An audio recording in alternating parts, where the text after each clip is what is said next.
तापमानाविषयी माहिती बघितली. आता आपण तापमानाविषयी माहिती बघणार आहोत.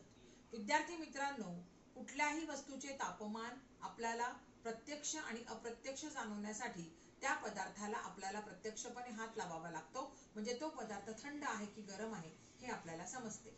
यासाठी मी एक छोटासा प्रयोग करणार आहे. या ठिकाणी मी 3 पातेले सारख्या मापाची घेतलेली आहेत. एका पातेल्यामध्ये मी थंड पाणी घेतलेलं आहे, या पातेल्यामध्ये मी गरम पाणी घेतलेलं आहे आणि या तिसऱ्या पातेल्यामध्ये दोन्ही पाणी एकत्र करून घेतलेले, म्हणजे ह्या तिसऱ्या भांड्यातलं पाणी हे कोमट आहे. आता मी या पहिल्या भांड्यामध्ये आणि दुसऱ्या भांड्यामध्ये थंड पाण्याच्या भांड्यामध्ये डावा हात बुडवणार आहे आणि गरम पाण्याच्या भांड्यामध्ये उजवा हात बुडवणार आहे. 2 ते 3 मिनिटं हा हात माझा मी तसाच बुडवून ठेवणार आहे. 2 ते 3 मिनिटांनंतर हे दोन्ही हात काढून मी तिसऱ्या भांड्यात टाकणार आहे की ज्या ठिकाणी कोमट पाणी आहे. आता मला इथे दोन्ही हात एकत्र यात कोमट पाण्यामध्ये टाकल्यानंतर तापमानातील फरक जाणवला.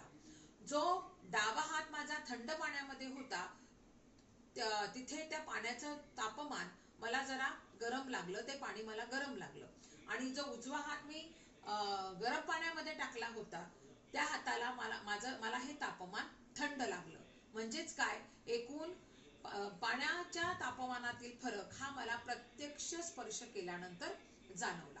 आणि हाच फरक आपल्याला प्रत्येक वेळेला प्रत्यक्ष त्या वस्तूला हात लावल्यानंतर समजतो. धन्यवाद.